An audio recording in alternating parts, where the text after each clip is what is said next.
La hawla wa la quwwata illa billahi al-aliyyil azim. Il n'y a aucune force, aucune puissance excepté celle de notre Créateur, le plus grand, le sublime. Malik Merab, Sahib Ilm, Sheikh Imran Sahib Qibla, Mullah Akbar Sahib Jiwan, Mehrbane Millat, Salamun alaikum. Alhamdulillah, તમારી આ હાજરી જોઈને એટલું જણાય છે કે તમનો પ્યાસ છે ઇલ્મની. કારણ કે આ ચીજે કેટલા મહિના થયા અમો વિચાર કરતા હતા કે કઈ રીતે પ્રેઝન્ટે કરે. અને આ ચીજે બહુ ડેલિકા છે, પણ શરિયતનો મામલો છે એટલે આપણે આમાં આગળ વધવું જોશે. સૌપ્રથમ કેટલા દિવસ ત્યાં આપણા શેખ ઇમરાન સાહેબ કિબલા આ બારામાં ઘણી એટ્યુડ કર્યા છે અને ખાસ કરીને આપણા મરજાઈ તકલીફ હાકીમે શરા સૈયદ સિસ્તાની સાહેબના બધા મસાઇલ બારામાં. બીજું આમાં આ એક અમુક તકલીફ છે એ હું તમને જણાવું છું. આપણે એમ પ્રોગ્રામ રાખ્યો છે કે 9:15 સુધી એક્સપ્લિકેશન શેખ સાહેબ, પછી ડેબોર્ડ દેતા હોય તો વાંધો નથી, પછી આપણે અડધી કલાક રાખશો ક્વેશ્ચન રેપોન્સ. કારણ કે આમાં મોટી તકલીફ શું છે, આપણી પાત્રી fort de ces valeurs, liberté, égalité, fraternité ના લેજિસ્લેશન છે, તેને આપણે માન દેવું આપણું એક ફરજ. યાને કે કુમ્સ એની જગ્યાએ પણ ખાસ કરીને આપણે એ તકલીફ છે, કારણ કે લેજિસ્લેશન જે ટેસ્ટામાં બારામાં છે અને હેરિટેજ બારામાં આપણે ઇન્શાલ્લાહ હમણાં ઉજ્વાસન પેશ થશે. અમુક ભાઈઓને આપણે જ્યારે દેબા કરશો ત્યારે એ લોકોને એક્સપિરિયન્સ હોય તે એક્સપિરિયન્સ પેશ કરે. અને અલ્હમ્દુલિલ્લાહ મુલ્લા અકબરે પણ એ બારામાં અમુક રિસર્ચ કરેલી છે. કારણ કે એમાં કાદે ફિગ્યુર ઘણા છે. જો એક ઓલાદ હોય તો કેમ થાય ટેસ્ટામાં, હેરિટેજમાં 2 હોય તો કેમ થાય, એટેટેરા. તો હવે આપણે એક ચીજનું ધ્યાન રાખવું છે. શેખ સાહેબની જવાબદારી છે તુસ્કી કોન્સર્ન શરિયત. કુમસબારમાં શરિયત શું કહે છે. ઘણા સવાલો પેદા થાય છે કે મારા પાસે એક મકાન છે, બીજું મકાન લીધું છે, તો એના હજી મને કરજા ભરવાના છે, એશિયાસ ભરવાના છે, તો હું કુમસા ના કાઢું, પછી જો ત્રીજું મકાન લે તો પછી કોઈ દી કુમસા ના. અમુક સવાલો આવશે શેખ સાહેબ. તો આ ઘણા મને પણ સવાલો આવ્યા છે, પણ હું પોતે મૂંઝાઈ ગયો છે. મેં કીધું તમે આવજો આ સેમિનારમાં, તમને ઘણું જાણવાનું મળશે. તો શરિયતની જગ્યાએ શેખ સાહેબ જવાબદારી પકડે છે. આપણે એ ચીજ ધ્યાન રાખવાનું છે કે જે કાયદા કાનૂન છે દેશના, એમાં ખાસ નોતેર આપણે સમજાવી શકશે, યા કોન્સેય ફિસ્કાલ, પણ એમાં આપણે બહુ ધ્યાન રાખવાનું છે.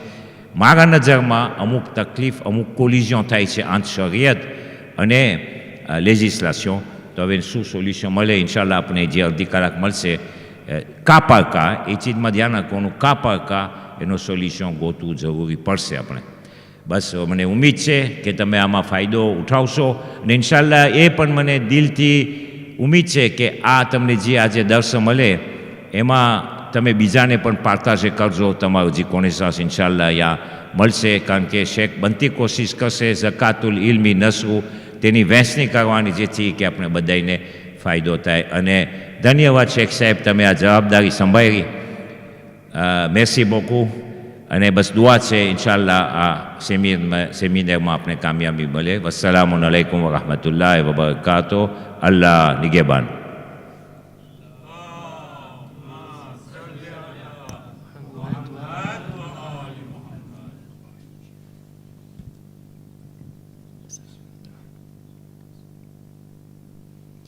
Assalamun alaikum wa rahmatullahi wa barakatuh. A'udhu billahi minash shaitanir rajim. Bismillahir rahmanir rahim. Alhamdulillahi rabbil alamin. Assalatu wassalamu ala ashrafil anbiya'i wal mursalin.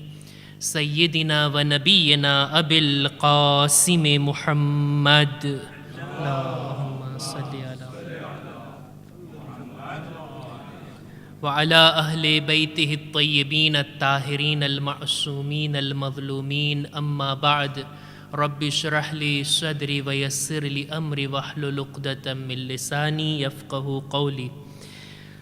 સૌ પ્રથમ તો માહે ઝિલહજની જેટલી ઈદ છે અને ખાસ કરીને આવનારો દિવસ, આવનારી રાત, ઈદ અકબર, ઈદ ગદીરની મુબારકબાદી આપ તમામ મોમિનીન મોમિનાતને પેશ કરું છું. ખુદા ઇન્શાઅલ્લાહ આ ઈદોને આપણા માટે મુબારક કરાર દે. સાથોસાથ મુબારકબાદીને પાત્ર છે આ સંસ્થા કે જેણે આવા ઇલ્મી પ્રોગ્રામનું આયોજન કર્યું અને આપ તમામ મોમિનીન કે સમય કાઢીને અહીંયા તશરીફ લાવ્યા.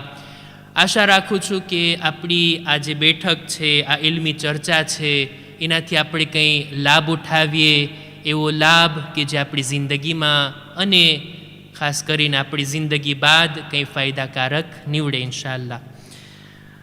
આપણે તમે લોકો બહેતર જાણો છો, મારે અહીંયા બેસીને કંઈ મજલિસ નથી પડવી કે કોઈ દર્સ નથી આપવો કે પછી કંઈ ખુતબો કે એવી કંઈ વાત નથી. આ સેમિનાર છે અને દેખીતી વાત છે કે સેમિનારનો સમય મર્યાદિત હોય, બહુ લાંબો સમય પણ આપણી પાસે નથી.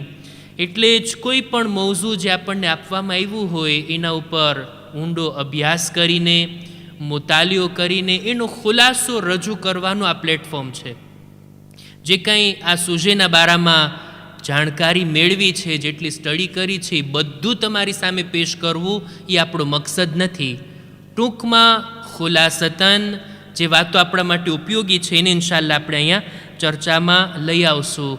કહી શકાય કે કલાકોના મુતાલિયાનો નિચોડ અમુક મિનિટોમાં તમારી સામે રજૂ કરવો છે. અને આપણો આ સેમિનાર ગુજરાતી ભાષામાં હશે અને bien sûr આપણે ફ્રેન્ચ ભાષાથી પણ મદદ લેશું. એટલે જ આયતો અને એના તર્જુમા આપણે ફ્રેન્ચી ભાષામાં રજૂ કરશું. અહેકામ અને મસાઇલ, ખાસ કરીને એના ઉપર આપણી આ થેમ છે કે વસિયત, વારસો અને ઇન્શાઅલ્લાહ સમય રહેતો ખુમ્સ ઉપર પણ આપણે રોશની નાખશું. એના અહેકામ અને મસાઇલ, આ પોઈન્ટને બયાન કરીને આપણે ડાયરેક્ટ શરૂઆત કરીએ તો અહેકામ અને મસાઇલને બયાન કરવા, અહેકામ અને મસાઇલને જાણવા અને અમલમાં લઈ આવવા, આ કામ એવું છે ને કે એની અંદર સામાન્ય રીતે લોકો કન્ફ્યુઝનમાં હોય.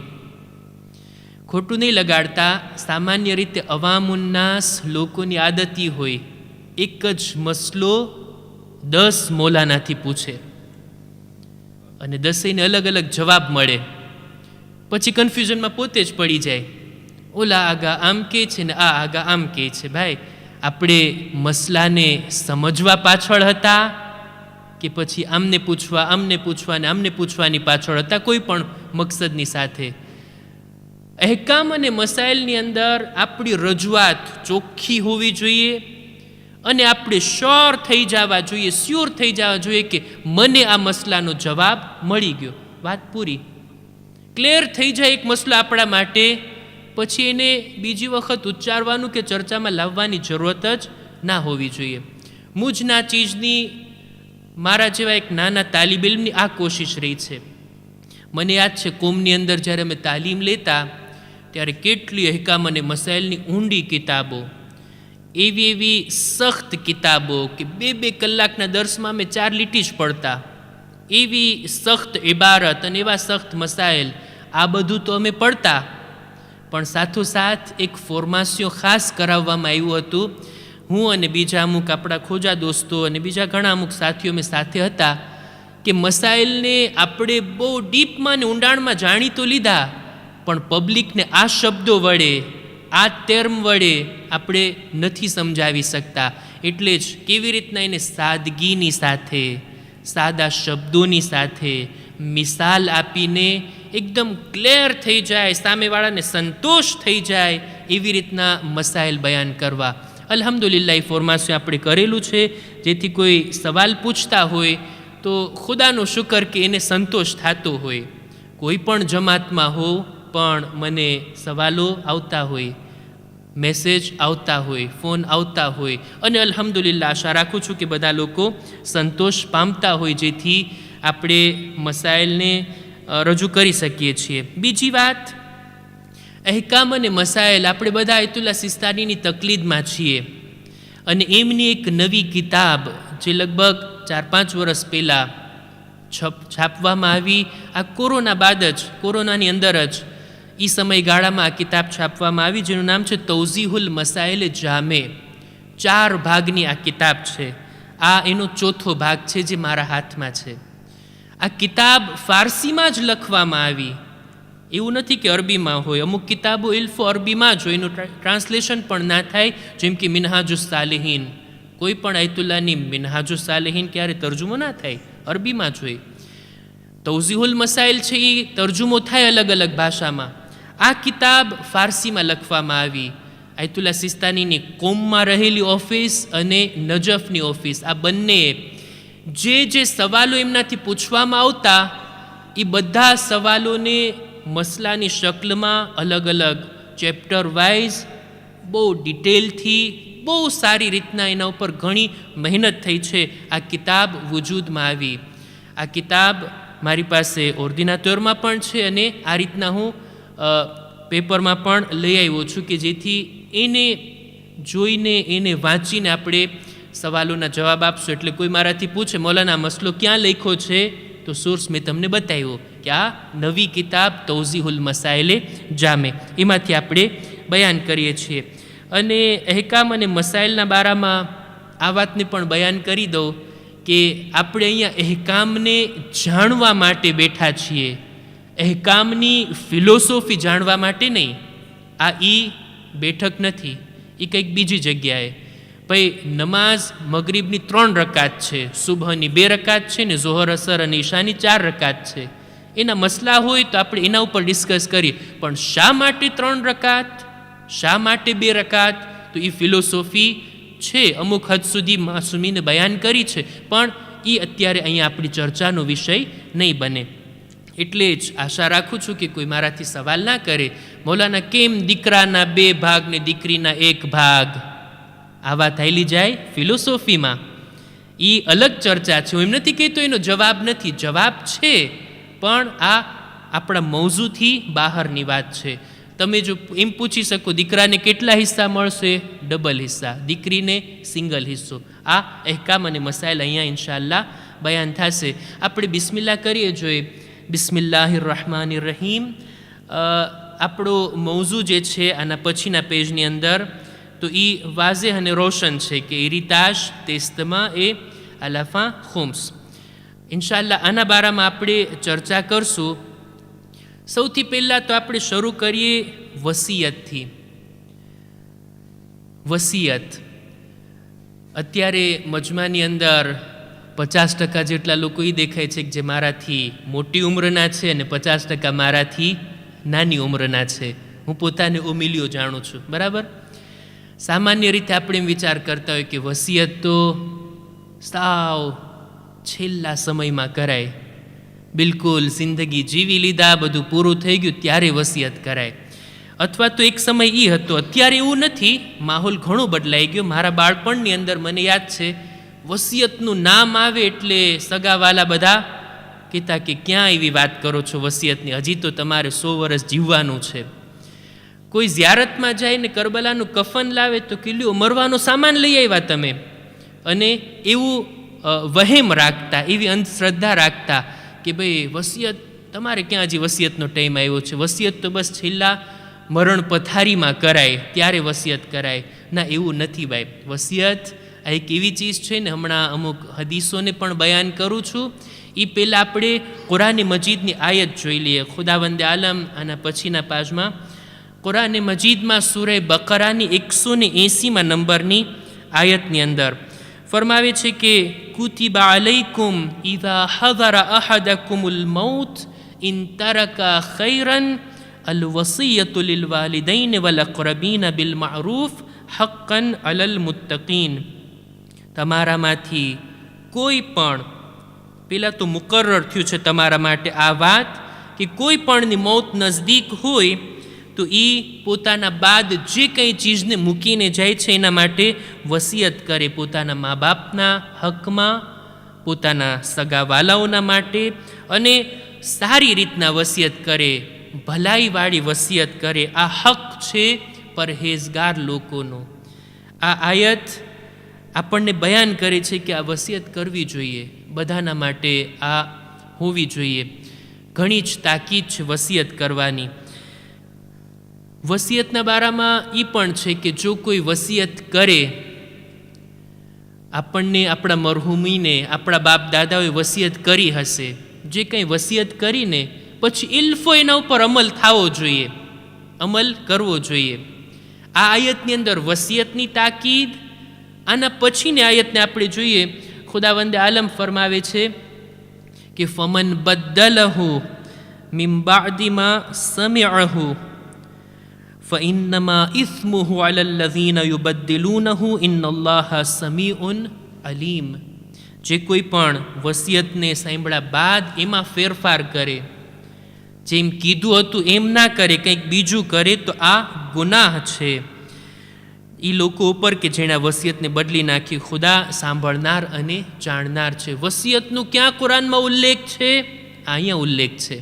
ઘણી બધી આયતો છે, પણ આ મારી નજરમાં બરજસ્તા હતી એટલે આપણે આને લઈ આવ્યા કે કુરાનમાં વસિયતનો ઉલ્લેખ છે અને વસિયતમાં કંઈ ફેરફાર કરવાનો આપણને અધિકાર નથી.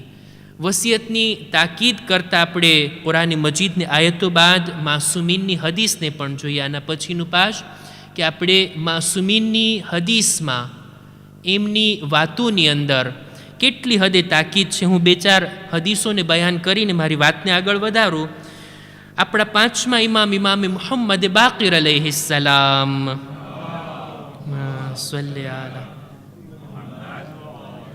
ફરમાવે છે કે વસિયત હક છે.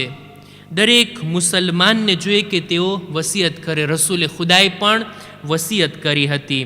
ખુદ રસૂલની જ હદીસ છે, ખુદ રસૂલની હદીસ છે, જે કોઈ પણ વસિયતની સાથે, સારી વસિયતની સાથે આ દુનિયાથી જાય ને તો એને શહાદતની મોત નસીબ થઈ છે. વસિયત કરવું કેટલું મહત્વનું છે. આપણા 6ઠ્ઠા ઇમામ ઇમામે જાફર સાદિક અલૈહિસ્સલામ અલ્લાહુમ્મા સલ્લી અલા પોતે ફરમાવે છે કે જે કોઈ પણ સારી વસિયત કરીને આ દુનિયાથી ના જાય ને તો આ એની જવાન મર્દીની ખિલાફ છે, એની અક્લની વિરુદ્ધ કામ કર્યું કહેવાય કે કંઈ પણ વસિયત કર્યા વગર આ દુનિયાથી ચાલ્યો ગયો છે. વસિયત કરવી જોઈએ, આ રસૂલે ખુદાની તાકીદ છે. ત્યારબાદ હદીસની અંદર મળે છે કે કોઈ વસિયત કરે, જો કેટલો ફાયદો છે, કેટલો અજરો સવાબ છે કે આપણે આખી જિંદગી જે કંઈ પણ કમાણા, જે કંઈ હાસિલ કર્યું બધું એમને મૂકીને ચાલ્યા જઈએ, કંઈ પણ એના વિશે તાકીદ ભલામણ ના કરીએ. આ તો ગલત વાત કહેવાય ને. મુમિન દુનિયામાં જિંદગીમાં જેમ કોશિશ કરે છે ને કે પોતે પોતાના માલને સહી જગ્યા ઉપર ખર્ચ કરે, મુમિનની દિલની તમન્ના પણ આ હોય કે મારા મરવા બાદ મારો માલ પણ યોગ્ય જગ્યાએ ખર્ચો થાય અને ત્યાં વપરાય. હદીસમાં છે, આપણા 6ઠ્ઠા ઇમામની હદીસ, કે એમના બાબા 5મા ઇમામે ફરમાયું અને તેઓ કહે છે કે મૌલા અલીએ ફરમાયું કે જે કોઈ વસિયત કરે પોતાની વસિયતમાં જુલ્મ ના કરે, પોતાના વારસદારોને કોઈ જાતનું નુકસાન ના પહોંચાડે, આ માણસ એવો છે કે જાણે પોતાની હયાતીમાં પોતાના માલને સદકા તરીકે આપ્યો હોય. જેટલું કંઈ મૂકીને જાય જાણે એમ કે પોતાની જિંદગીમાં એણે સદકો આપ્યો હોય. અને એક હદીસને બયાન કરવું જોઈએ. ખુદાવંદે આલમ ફરમાવે છે પોતાના બંદાથી ખિતાબ કરીને, એ મારા બંદા, મેં 3 તરીકાથી તારા ઉપર એહસાન કર્યું છે. સૌથી પહેલું, મેં તારા ઐબોને તારા સગા વાલાઓથી છુપાવ્યા છે. જો સગા વાલાઓને જાણ થઈ જાત ને કે આવા આવા કામા કર્યા છે, આવા આવા ઐબો આની અંદર છે, તો દફન પણ ના કરતે. આ પહેલો ખુદાનો એહસાન. બીજું ખુદાનો એહસાન, ખુદા કહે છે, એ બંદા, મેં પોતે તને રોઝી આપી, મેં તને માલ આપ્યો અને હું જ તારી પાસેથી કરજા તરીકે માંગુ છું.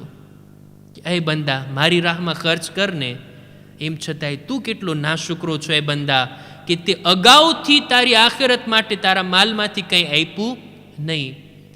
અને ત્રીજો અહેસાન, મેં તને વસિયતનો હક આપ્યો હતો.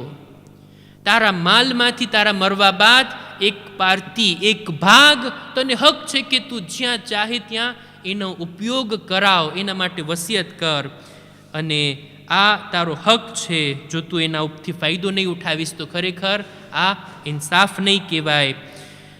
વસિયત ઉપર અમલ કરવો એ પણ જરૂરી છે. એના બારામાં પણ હું હદીસ કહી અને વાતને આગળ વધારું. આપણે હમણાં જ આયત પડ્યા ને સૂરે બકરાની 181મી આયત, કે વસિયત જે કંઈ થઈ આપણાથી એના ઉપર અમલ કરવાનો છે. જે કોઈને વસિયત કરવામાં આવે એને હક નથી કે વસિયતમાં કંઈ ફેરફાર કરે. એક માણસ છઠ્ઠા ઇમામથી સવાલ કરે છે.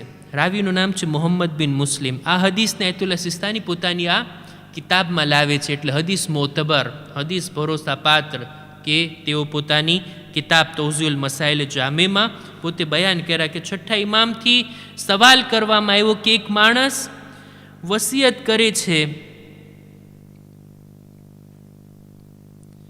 અને એ વસિયત કોઈ ગૈર મુસ્લિમના હકમાં છે, કે મારો આ માલ એક માણસને આપવામાં આવે કે જો મુસલમાન નથી, ગૈર મુસ્લિમને આપવામાં આવે, આવી કોઈ વસિયત કરીને જાય તો શું એના ઉપર અમલ કરાય? છઠ્ઠા ઇમામ કહે છે બેશક, જેમ વસિયત થઈ છે એમ જ અમલ કરવાનો છે. પછી ભલે ને યહૂદી કેમ ના હોય, ગૈર મુસ્લિમ કેમ ના હોય, ખુદાને માનવા વાળો કેમ ન માનવા વાળો હોય તો પણ. ત્યારબાદ ઇમામ આ જ આયતની તિલાવત કર્યા હતા સૂરે બકરાની 181મી આયતમાં. એક હદીસમાં મળે છે કે છઠ્ઠા ઇમામથી કોઈ સવાલ કરે છે કે મૌલા, એક માણસ વસિયત કરીને ગયો કે મારા બાદ મારા આટલા માલમાંથી મારા તરફથી હજ કરાવવામાં આવે, અને એના વારસદારોએ લઈને એ માલ બીજા કોઈ કામમાં ખર્ચ કરી નાખ્યા. આ કામ બરાબર છે? ઇમામ કહે છે ના, એના વારસદારોને જોઈએ કે એ કામની ભરપાઈ કરે, પાછો એ પૈસો લાવે અને જેમાં વસિયત કરી છે હજમાં જ એને વાપરવામાં આવે. બીજી બાજુથી હજી એક હદીસ મળે છે કે છઠ્ઠા ઇમામથી પૂછવામાં આવ્યું કે એક માણસે વસિયત કરી કે મારા માલમાંથી 600 દિરહમ એનાથી એક ગુલામને આઝાદ કરવામાં આવે. હવે એના વારસદારોએ જોયું કે આ પૈસાથી ગુલામને આઝાદ કરાવી એના કરતાં બહેતર છે એના માટે હજ કરાવી આપણે. એ લોકોએ લઈને હજ કરાવી નાખ્યું. મૌલા આ સહી છે? ઇમામ કહે છે ના, સહી નથી. હજની અંદર શા માટે ખર્ચો કર્યા? જે કીધું છે એ કરવાનું છે. એણે ગુલામ આઝાદ કરવાની વાત કીધી તો ગુલામને આઝાદ કરવામાં આવે. આ બાબતો છે હદીસ માસુમીનની આ વસિયત કરવાના બારામાં. વસિયતના વિશે આપણે અમુક બાબતો જાણતા હશું, અમુક વાતો આપણે સાંભળી હશે ઓલમાંથી, અને માશાલ્લાહ અમુક વડીલો તો એવા છે કે જેટલી મારી ઉંમર નથી એટલા વર્ષથી મજલિસો સાંભળતા હોય, તો એમના ઇલ્મમાં તો ઘણી બધી વાતો હશે. વસિયતના બારામાં અમુક બાબતોને હું રજૂ કરવા માંગુ છું, જનરલ વાતો. અત્યારે જે કંઈ વસિયતના બારામાં અને એના પછીના મૌઝૂના બારામાં આપણે બયાન કરશું, જનરલ વાતો હશે.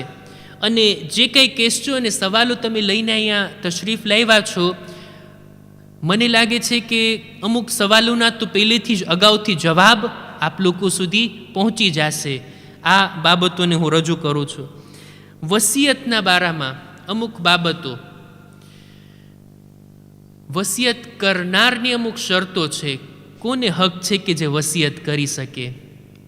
બધી બાબતો મારે રજૂ નથી કરવી, નહીંતર આની અંદર તો ઘણું બધું છે, ઘણું બધું લખેલું છે. હું એને ટીક કરીને લાવ્યો છું કે એ જ મારે બયાન કરું છું. દાખલા તરીકે કોઈ બાલિગ માણસને હક છે કે વસિયત કરી શકે.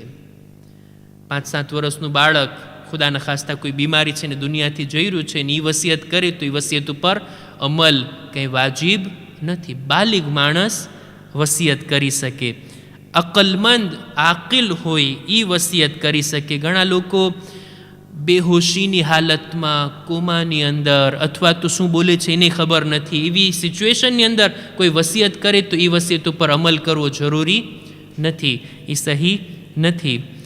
કોઈ માણસ ઇખ્તિયારની સાથે વસિયત કરે તો એના ઉપર અમલ જરૂરી છે. કોઈને મજબૂર બળજબરીથી એની પાસેથી કંઈ વસિયત લખાવવામાં આવે કે કરાવવામાં આવે તો એ કાબિલે અમલ નથી.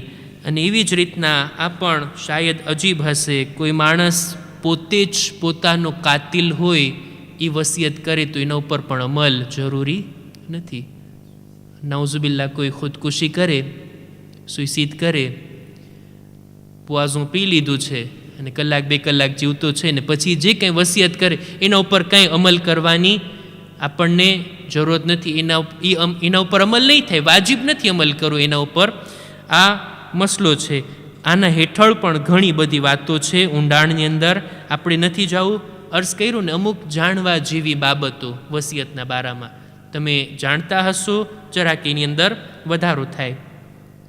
વસિયત પણ જે ચીજના બારામાં કરવામાં આવે ને એની પણ અમુક ખાસિયતો છે, અમુક વિશેષતાઓ છે. એવી ચીજની વસિયત કરાય કે જે હલાલ હોય. હરામ ચીજની કોઈ વસિયત કરે તો એના ઉપર કંઈ અમલ નહીં થાય.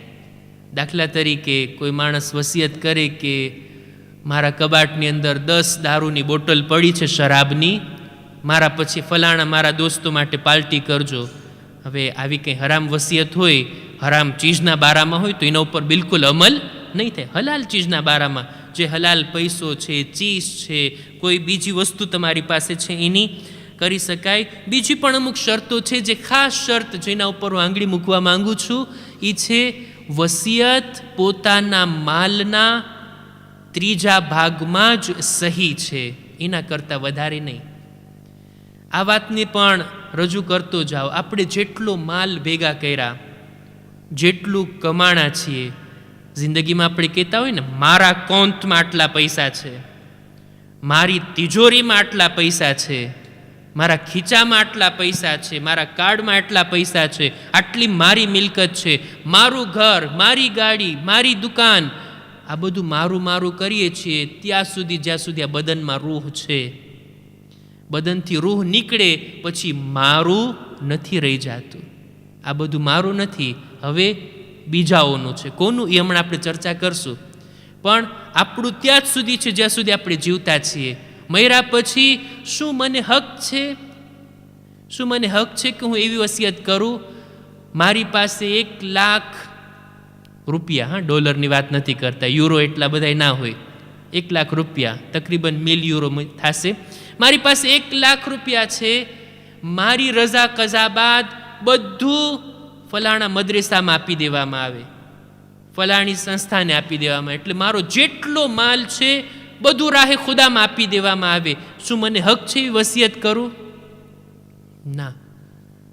મને મારા માલનો ફક્ત 3જા ભાગ લિમિટ છે, 13 એટલી જ લિમિટ છે, એટલી જ હું વસિયત કરી શકું છું. વધારે હું કરીશ ને તો પણ શરીયત પ્રમાણે એના ઉપર અમલ નહીં થાય. 13માં જ આપણી વસિયત વાલાબલ છે.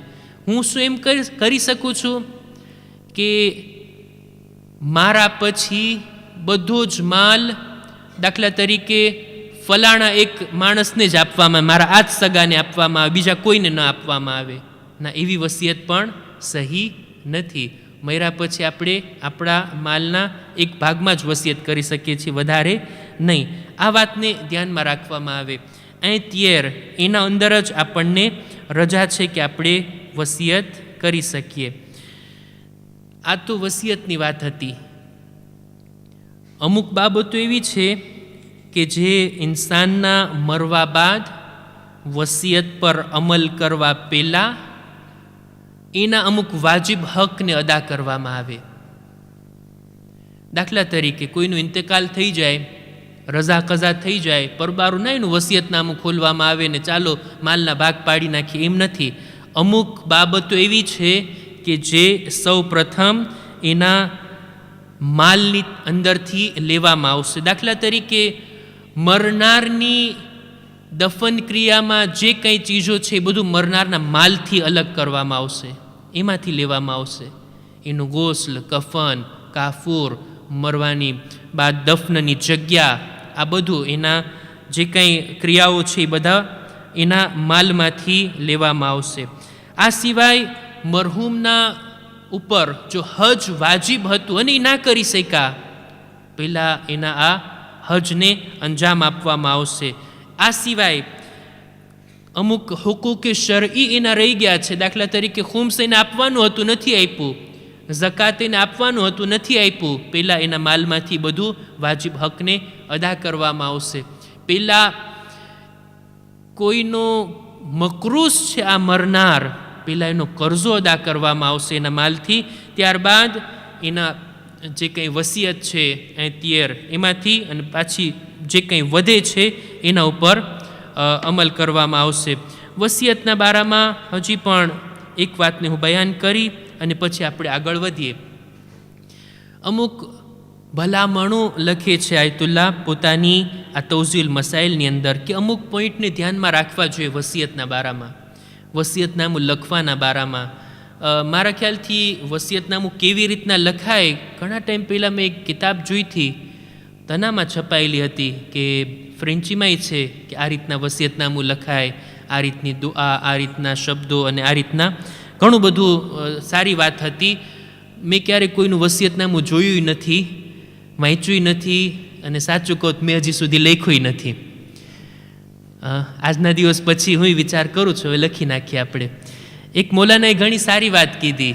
મને કહી કે અત્યારનો માહોલ એવો છે ને કે 40 વર્ષના થાય એ પહેલાંના જવાનો એમ કહી શકે છે કે હું અત્યારે જીવંત છું, હું જીવું છું, મારી જિંદગી અત્યારે ચાલી રહી છે. આ કહેવાનો હક ફક્ત એ લોકોને છે જે 40થી નીચેના હોય. પણ 40 થઈ ગયા હોય એના પછી હવે એને ફક્ત એટલું જ બોલવાનું કે હું મર્યો નથી, હું મર્યો નથી, હજી મોત નથી આવ્યું. બસ એટલે 40 પછી એમ હોય મારે 40 થઈ જશે પછી ઇન્શાલ્લાહ આપણે કંઈક વસિયતનામાની કોશિશ કરશું ઇન્શાલ્લાહ. કીધું ને મારાથી ઓછી ઉંમરના છે અને મારાથી મોટી ઉંમરના છે, હું અત્યારે ઉમિલ્યો છું. આપણે વસિયતના બારામાં અમુક બાબતો છે કે આ મસલા નથી, આ તાકીદ છે, એમની કોન્સેય છે જે આ કિતાબમાં લખવામાં આવી કે વસિયત કરવાવાળા માટે જરૂરી છે કે પોતે વસિયતને લખે. આટલું જ નહીં, વસિયત કોઈને સોંપે કે મારા બાદ પોતે મારા આ વસિયતનામાને અમલમાં લઈ આવે.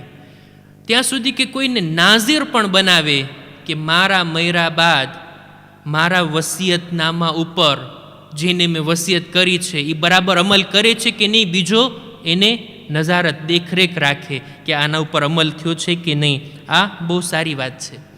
વસિયત લખતી વેળા એના ઉપર ચોક્કસ તારીખ લખે, કઈ તારીખે વસિયત કરી. કારણ કે અમુક સમય બાદ આપણું વસિયતનામું મિજાજોર થતું હોય. એક વસિયતનામું, 2 વસિયતનામું, ઘણા લોકો 10 વસિયતનામા લખી નાખ્યા હોય, પણ તારીખ ના લખી હોય તો પછી છેલ્લું વર્ઝન કયું છે કેમ ખબર પડે? તો છેલ્લી ડેટ એના ઉપર લખવી જોઈએ. અને વસિયતની અંદર પોતાના માલના એવી કોશિશ કરે કે પોતાના માલના 3/3 ભાગ સુધી જ વસિયત કરે, એનાથી દે પાસે ના થઈ જાય એનો પણ ખ્યાલ રાખે. અને વસિયત કરવામાં પોતાના જે કંઈ અદા કરવાના હક છે, જે કંઈ કર્જા છે, અમાનતો છે, બાયડીને મહેર પણ ના આપ્યું હોય ને તો લખવું જોઈએ કે તારા મમ્મીની મહેર બાકી છે એ ચૂકવજો. આ લખ્યું છે આમાં, એટલે કહું છું પોતાની વાઈફની મહેર, કોઈ કર્જ જે કાંઈ હોય એ બધું આની અંદર લખવું જોઈએ. ત્યારબાદ વસિયતની અંદર પોતાના માલના બારામાં પોતાના પાસે જે કોઈની અમાનત છે એને પણ લખે. પોતાની પાસે જે કંઈ ચીજો છે, જે કંઈ માલ છે એનો પણ ઉલ્લેખ કરે. દાખલા તરીકે ઘણી વખત કોઈ જગ્યાએ આપણે પૈસા રોક્યા છે, રાખ્યા છે, સોંપ્યા છે, કોઈ જગ્યાએ છુપાવ્યા છે. જો નહીં લખશું, ઉલ્લેખ નહીં કરશું તો કેમ ખબર પડશે? ઘણી વખત એવું બને, આ બનેલો વાક્યો છે કે એક વખત ઘણો બધો પૈસો મૂકીને ગયા એક વડીલ, તિજોરીમાં રાખ્યા, બંડલના બંડલ બતાવ્યા તેને, જો આમાં રાખીને જાઉં છું, પણ એની ચાવી ક્યાં મૂકી કોઈને કીધું જ નહીં. એનો કોડ શું છે કોઈને કીધા જ નહીં. અને તિજોરી હતી, વારસદારો વાટ જોઈને ઊભા. હવે તિજોરી એવી મજબૂત, આગલા જમાનાની, તૂટે નહીં, દેપલાસે ના થાય, કાંઈ ના થાય. 20 વર્ષ બાદ એનો કોડ ઉકેલે છે, આ કોયડાને ઉકેલે છે ને કંઈક ચાવી મળે છે. જોયું તો એ પૈસાની કંઈ વાલ્યોર ના રહે. 20 વર્ષ પછી તમે શું એની શું કિંમત રહે? ઈરાનના તુમાન જો હોય, હું જ્યારે ભણતો હતો ત્યારે ઈરાનના કરન્સી અને અત્યારની કરન્સી તમે જુઓ, એ જમાનાના 1 લાખ તુમાન નીકળે તો અત્યારે 1 લાખ તુમાનની શું આવે? એક આઈસ્ક્રીમ પણ ના આવે. તો આ ખરેખર બધી વાતની પોતે પ્રેસિઝે કરે અને ચોખવટ કરે. આ છે વસિયતના બારામાં અમુક બાબતો કે જે આપણને ધ્યાનમાં હતી કે હું એને બયાન કરું. આશા રાખું છું કે અમુક જવાબો આપ લોકો સુધી પહોંચી ગયા હશે. એમ છતાંય કંઈ પણ ક્વેશ્ચન હોય, સવાલો હોય, તો આપણે એવો દાવો નથી કરતા કે હમણાં જ સરપ્લાસ તમને પૂરેપૂરો સંતોષકારક જવાબ આપીશ. ના, જેટલા હુઝુરે ઝહેન હશે, ધ્યાનમાં હશે, આપણે જવાબ આપશું. બાકીના તમારા સવાલોની આપણે નોંધ લેશું કે ઇન્શાઅલ્લાહ જો આવો કોઈ બીજો પ્રોગ્રામ થાય, તૌફીક થાય તો આપણે રજૂ કરશું. જી કંઈ કહેશો? તો આપણે એટલે શીજે જે પાર્ટાજે કર્યા છે કે ટેસ્ટામાં મારામાં સવાલો જેને હોય, શેખ સાહેબ, પહેલે મારો સવાલ એ છે કે જો ટેસ્ટામાં હું ના લખ્યો હોય કે એન્ટિયર મારા ભાગમાંથી, તમે કીધું પહેલે ખુમસ કાઢવાનું છે, પછી કરજો કાઢવાનો છે, પછી એન્ટિયરમાં ફોર એક્ઝામ્પલ હું ના કાંઈ લખ્યો હોય, બસ આમ જ લખ્યું કે મારા જે બાકી રહે એમાં બધું મદ્રેસામાં આપી દેવું, એ હક છે, એ દુઆ છે મને કે નથી દુઆ? અને બીજો સવાલ આમ એમ ત્યાં એ હતો કે દ્વિતીયનું પછી કેમ થાય? એ કેના માટે હોય? જો એન્ટિયરનું હું લખી નાખું જે શરિયત કહે છે, તો પછી દ્વિતીય કેના માટે? તો પહેલો સવાલ એ હતો મારો કે હું ના લખ્યો હોય તો કાંઈ, હું બસ આમ જ લખ્યો હોય કે હું par exemple 50 000 € મદ્રેસામાં આપી દેજો, sans préciser કે મારા એન્ટિયરમાંથી. અને બીજો સવાલ એ હતો કે દ્વિતીયનું શું કરવાનું હોય? ઓકે, તમારા સવાલના 2 ભાગ હતા. પહેલો ભાગ કે એન્ટિયર તમે પ્રેસિઝે ના કર્યા, ફક્ત એક અમાઉન્ટ લખ્યા કે આ 50,000 આપજો. હવે તમારા માલમાંથી જોવામાં આવશે, જો તમે 1.5 લાખ મૂકીને ગયા છો તો 50,000, તમે 1 લાખ મૂકીને ગયા છો તો પછી વારસદારો એમાં કોન્તે કરશે કે ના 50,000 નહીં 33,000 જ જશે. તો એ એન્ટિયર ઓટોમેટિકલી એન્ટિયર સુધી જ, એ લિમિટ પછી દેપાશે નહીં થાય. પણ જો તમારા વારસદારો નેક હોય અને રજા આપે કે કંઈ વાંધો નહીં, આપણા બાપાની ઈચ્છા હતી કે આપણે તો ભલે એન્ટિયર એમનો હક હતો, અમે અમારા હકમાંથી એમની તમન્ના પૂરી કરીએ અને 50,000 આપી દઈએ, એમ પણ થાય. રાજી ખુશીથી પોતાનો હક લેટ ગો કરે તો પણ થાય. પણ આપણને દુઆ છે એન્ટિયર સુધી. હવે તમે કહેશો એન્ટિયરની વસિયત કરી નાખીને આપી દીધા રાહે ખુદામાં, ઓલું દ્વિતીયરનું શું થાય? એની તો ચર્ચા કરવા બેઠા છીએ આપણે વારસાની. હમણાં જ થોડીક ધીરજ રાખો, આપણે એ મૌઝુમાં દાખલ થશું. જી, બીજો કંઈ સવાલ હોય તો રિયાદભાઈ મિક્રો આપે છે. સલામ અલેકુમ. અલેકુમ સલામ. જી, હા, એક બાઈ મારી સાથે વાત કરતી હતી તો એ કહેતી હતી કે મારું ધણી કીધું છે બધુંય તારું, હું આવેલું જાઉં પછી બધુંય તારું. તો એ કહે છે કે થઈ શકે એમ? કેવા સારા ધણી હશે કે બધું આપીને જાય છે એની બાઈને. તો હા, તો આના બારામાં પણ મસલો છે કે વારસદાર કોઈના જવા પછી કેટલું આપી શકે છે, બરાબર? એમની વાઈફને કેટલું મળે, એનો એક ભાગ છે. ઇન્શાલ્લાહ એની આપણે ચર્ચા કરીએ. પણ જો એમ કહે કે મારા માલમાંથી બધું તારું, તો આ વસિયતમાં પણ એમ થશે કે એન્ટિયર સુધી જ આપણે આપી શકશું, બાકી બાલ બચ્ચા છે, બીજા વારસદાર છે, એમનો પણ હક બને. એટલે આવી વસિયત ના થાય કે બધું તોતાલી તે તારું એમ. એ મરનારને ફક્ત એન્ટિયર સુધી જ દુઆ છે. એની વાઈફને તો મરવા પછી એક હિસ્સો મળવાનો જ છે, જે એનો સહેમ છે, જે એનો ભાગ છે. એ સિવાય ધણી એટલો પ્યાર કરે છે ને વાલી છે એટલી વાઈફ કે આ એન્ટિયરની વસિયત પણ એના માટે કરે છે, તો આ પણ થાય. પણ એન્ટિયર પૂરેપૂરું ના થાય. ઇન્શાલ્લાહ વારસાની બહેસમાં પણ હું એક્સપ્લિકેશન આપું તો ઘણા સવાલો ક્લિયર થઈ જશે ઇન્શાલ્લાહ. જી, હા, પૂછી નાખું. શેખ, એક સવાલ છે કે તેમાં કબ છે કે ટેસ્ટામાં એકરી વેરબાલે ચાલે કે એકરી જ ખપે? અને બીજું જરા હું પ્રિસિઝન કરો છે કે જે આપણે બેને પૂછ્યા શરીકે યાદ પૂછે પણ તમારા આમાં એક ઘરના છે, જગ પ્રેસિઝન હું આપું હા કે આ સવાલે પણ હું ત્યાં સુધીને પુગાયો હતો આપણા મરજા પાસે. મને લાગે છે આ પ્રિસિઝન કરવાની જરૂર છે કારણ કે સિપોઝો તમારી પાસે સોસાયટી ઇમોબિલિયર હોય દેખો હવે એ મદામનું નામનું હોય તો એન્ટિયરમાં ના કરે કારણ કે એના નામનું છે હયાતીમાં. અને તમારી સોસાયટી કોઈ બી જાતની હોય ઇમોબિલિયર હોય કે એન્ટરપ્રાઇઝ હોય એ ફોર એક્ઝામ્પલ મદામનું નામનું હોય તો એ આ એન્ટિયરના અફેરમાં ના કરે એ તો એનું જ છે ને પહેલેથી બરાબર છે ને એ તો લોજિક લાગે છે. લોજિક અને બસ હવે એક સવાલ રહી ગયો કે વેરબાલ હોય તો ચાલે વસિયત કે એક જ કપી આપસોલીમાં? વસિયત બે રીતના થઈ શકે. વેરબાલ કોઈને જબાની પણ કહે અને લખીને પણ હોય. લેખું કામ પાક્કું કહેવાય અને જબાની કોઈ વસિયત હોય તો એની માટે તેમાંય ખપે કોઈ ગવાહ ખપે. એમને એમ તમે કહો કે તમારા દાદાએ મને વસિયત કરી હતી કે 1 લાખ મને આપો, એમને એમ તમે ક્યાંથી મારી વાતને સાચી જણાવી શકો? કે મારી પાસે જો ગવાહ હોય, મરહૂમનું લખાણ હોય તો પછી તમે એને હું સાબિત કરી શકીશ એમ. તો આ વેરબાલ અને મૌખિક જે હોય વસિયત એના કરતાં લખવું. પણ મૌખિક વસિયત અમુક સામાન્ય બાબતોમાં થાય કે દાખલા તરીકે મારા બાદ મારા બચ્ચાઓનું ધ્યાન રાખજો, ફલાણું આ કરી દેજો, મારા હિસાલે સવાબમાં મજલિસ કરાવજો, કંઈ પણ એવી કંઈ પણ માલની જે વસિયત હોય ને તો એ આપણે લેખિત લખો એ જ પાકું.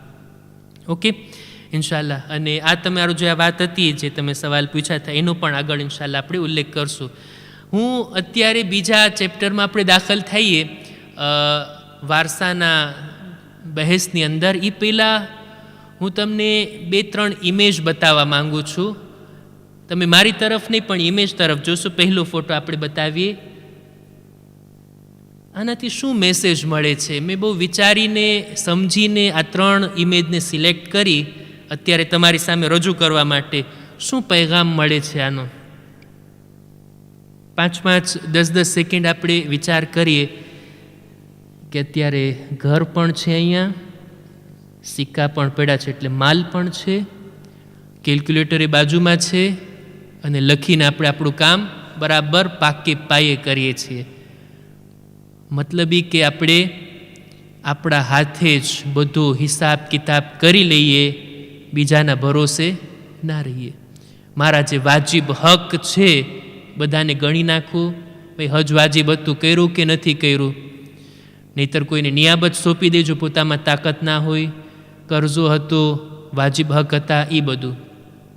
એ સિવાય હજી ઘણું મગજમાં આવી શકે. બીજી ઇમાજ આના પછીની,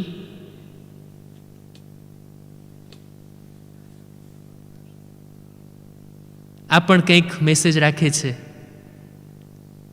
કે હયાતીમાં જ આપણે આપણાથી જે કંઈ થતું હોય અલગ અલગ બધાને હક આપી દઈએ તો કેટલી સારી વાત કહેવાય. આ પણ શક્ય છે. ઇન્સાન જ્યાં સુધી હયાત છે ને પોતાની પાસે ઇખ્તિયાર છે, પોતે જેટલું જેને આપવું હોય આપી શકે. મને મોટો દીકરો વધારે ગમે છે, એને હું ઘર આપી દઉં. નાના દીકરા માટે બીજું કંઈ રાખવું, બાકી બધું વધે એ બીજાઓ માટે. એમ થાય હયાતીમાં તમારે જેટલું જેને આપવું હોય તમને ઇખ્તિયાર છે, પણ ઇન્સાફ, ન્યાય, અદાલતની સાથે. અંસારમાંથી એક માણસ ગુજરી ગયો અને એના બાલ બચ્ચાઓ એટલા મજબૂર થઈ ગયા કે ભીખ માંગવા માટે હવે લોકોની દરમિયાન હાથ ફેલાવા લાગ્યા. રસૂલે ખુદાએ પૂછ્યું કે ભાઈ આ બાલ બચ્ચાઓ કોના છે, આ બચ્ચાઓ કોના છે? કે છે એના બાપ પાસે ખૂબ પૈસા હતા, મરવા પહેલાં બધો માલ રાહે ખુદામાં આપી દીધો, એક રાલ પણ બાલ બચ્ચા માટે ના રાખ્યું. રસૂલે ખુદાએ કીધું ગુજરી ગયો પછી તમે શું કર્યા? કે છે મેં એને દફન કરી દીધા. રસૂલ કહે છે જો મને ખબર હોત ને તો હું એને મુસલમાનોના કબ્રસ્તાનમાં દફન ના થવા દેત. બધું આપી દીધું, પોતાના બાલ બચ્ચા માટે કંઈ ના રાખ્યું. એટલે પોતાનો હિસાબ કિતાબ કરી, જો હયાતીમાં શક્ય હોય તમે શ્યોર હો, ખાતરી હોય તો. નહીતર અમારે ત્યાં ઇન્ડિયામાં બને છે ઘણી વખત કે મા બાપ આખી જિંદગી કમાવ્યા, પોતાના ઘર, પોતાનો કારોબાર બધું વસાવ્યા, બધું ડેવલપ કર્યા અને રિટાયર્ડ થતી વેળા બધું છોકરાના નામે કરી દીધા. આ ઘર તારું, આ કારોબાર તારો, અને એ પણ પોતાના બાલ બચ્ચામાં એવો વ્યસ્ત થઈ જાય કે હવે આ બૂઢા મા બાપ જ ભારી લાગે અને ઓલ્ડ એજ હોમમાં, વૃદ્ધાશ્રમની અંદર એમને મૂકી આવે. કરોડપતિ લોકો પણ અત્યારે બીજાના મોહતાજ બની જાય. તો ના, એવું પછી ના કરાય. શ્યોર હોઈએ આપણે, ખાતરી હોય તો આપણે આપણી હયાતીમાં આપણા બાલ બચ્ચાઓને, વાઈફને ગમે તે આપી શકીએ છીએ. જેમ તમે હમણાં કીધું કે આપણે એક સોસાયટી હોય, આપણું ઘર હોય, આપણી જવજાને આપી દીધા કે લે આ તારું, એના નામે કરી દીધા, તો હવે એ તો એનું છે, એ જ લઈને બેસી જાય. આપણને ના કરવા દે પછી જો એને મનમાં આવે તો. બહેરહાલ આ એક ઇમાજ હતી. આના પછીની પણ એક ઇમાજ હું પાર્તાજી કરવા માંગુ છું. જી હા, તો પણ એક પ્રોબ્લેમ છે આ, કે આપણે અત્યારે એ ચર્ચામાં નથી જવું, નહીંતર આ એક પ્રોબ્લેમ છે. જી, આના પછીની ઇમાજ આપણે જો બતાવીએ તો આપણે કીધા ને કે આપણો માલ આપણા દુનિયાથી જવા બાદ આપણો નથી રહેતો, હવે એ બીજાઓના હાથમાં જાય છે. આપણે ચાહીએ કે ન ચાહીએ એ માલ હવે આપણું નથી, આપણા વારસદારનો છે. શું મને હક છે કે હું મારી કોઈ ઔલાદને વારસાથી મહેરૂમ કરી શકું? મારા 3 દીકરા છે, 2ને જ મળે, ઓલા નાનાને કંઈ નથી આપવું, એમ કરી શકું? ના, એવી કંઈ વસિયત પણ આપણી વાલાબલ નથી. આપણે ચાહીએ કે ના ચાહીએ એનો હકદાર છે અને એને મળવાનું છે. આ 3 ઇમાજ શાયદ કંઈક મેસેજ અને પૈગામ રાખતી હોય એટલે મેં એને શેર કરી. આપણે આવીએ છીએ આ મૌઝૂ ઉપર કે જેને આપણે ચર્ચા કરવી છે, લીરીતાશ, વારસો. વારસાના બારામાં પણ કુરાની મજીદની અંદર કુરાનની એક આયત છે, આપણે આયતને પણ ઉલ્લેખ કરીએ, કુરાનની આયત પઢીએ. અઉઝુ બિલ્લાહિ મિનશ શૈતાનિર રજીમ, બિસ્મિલ્લાહિર રહમાનિર રહીમ. લિર્રિજાલિ નસીબુમ મિમ્મા તરકલ વાલિદાન વલ અક્રબૂન વલિન્નિસાઇ નસીબુમ મિમ્મા તરકલ વાલિદાન વલ અક્રબૂન મિમ્મા કલ્લ મિન્હુ અવ કસુર નસીબમ મફરૂઝા. સિલ્વુ પ્લેનો તર્જુમો વાંચી લેશો જેથી આપણે આગળ વધ્યાની અંદર, કે કુરાની મજીદમાં વારસાનો ડિટેલથી ઉલ્લેખ છે, વિગતવાર. સૂરે નિસાની અંદર તમે જુઓ એટલી બધી આયતો છે કે જેના બારામાં આપણે ચર્ચાઓ કરી શકાય.